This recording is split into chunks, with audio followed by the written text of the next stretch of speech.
देवरानी जेठानी की प्यारी सी कहानी। सुनैना और सुरेखा ये दोनों देवरानी जेठानी थी। जेठानी सुनैना नौकरी भी करती थी और देवरानी सुरेखा ये घर संभालती। उनका परिवार बहुत बड़ा था। सास ससुर और उन दोनों के बच्चे कुल मिलाकर 10 लोग घर में रहते। और अब बहुत साल बाद उनकी बुआ सास अपने भाई के घर रहने आई थी।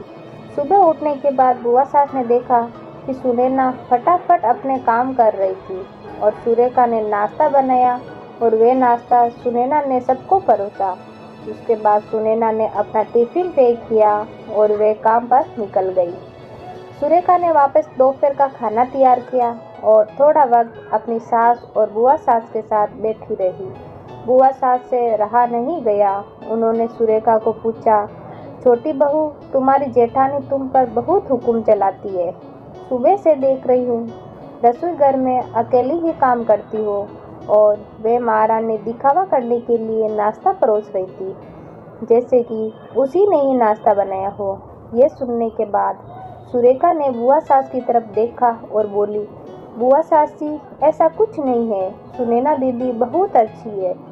बुआ सास बोली, तुम बहुत भोली हो सुरेखा, मुझे सब समझ में आता है। मेरे बाल धूप से सफ़ेद नहीं हुए हैं। सुरेखा से अब रहा नहीं गया और वे बोली, ऐसा नहीं है बुआ जी, आपको सुनैना दीदी ने सबको नाश्ता परोसा वे दिखा, पर आपको ये नहीं दिखा कि दीदी ने मुझे ज़बरदस्ती सबसे पहले नाश्ता दिया और चाय भी दी। वे रोज़ मुझे ऐसे सबसे पहले ही नाश्ता दे देती है, नहीं तो सबके लिए नाश्ता बनाते बनाते मैं खुद के लिए नाश्ता बनाना भूल जाऊंगी। और दीदी मेरी कितनी चिंता करती है।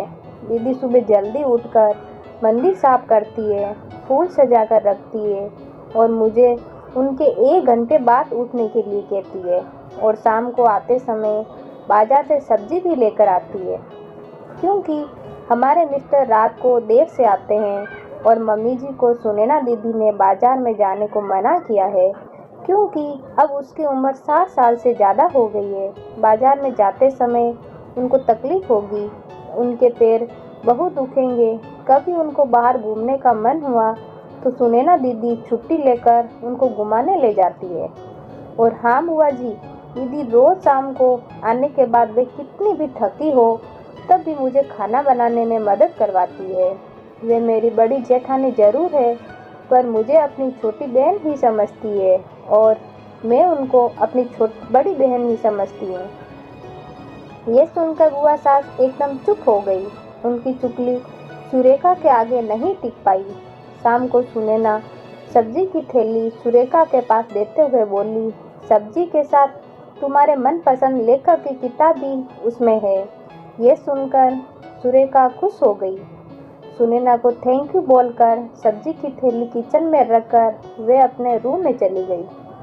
उतने में बुआ ने सुनैना को आवाज़ दी, बड़ी बहू, जरा यहाँ आना। वे बोली, सुनैना, तू इतनी मेहनत करके पैसे कमाती है और ऐसे फालतू में किताब खरीदकर मुफ्त का खर्चा करती हो, वे भी अपनी छोटी देवरानी के लिए। वे ऐसे भी घर में बैठकर करती क्या है? तुम दिन भर मेहनत करती हो और वह घर में आराम करती है। इस पर सुनैना हंसकर बोली, क्या बुआ जी, आराम और सुरेखा, उसे तो कहने पर भी वे आराम नहीं करती।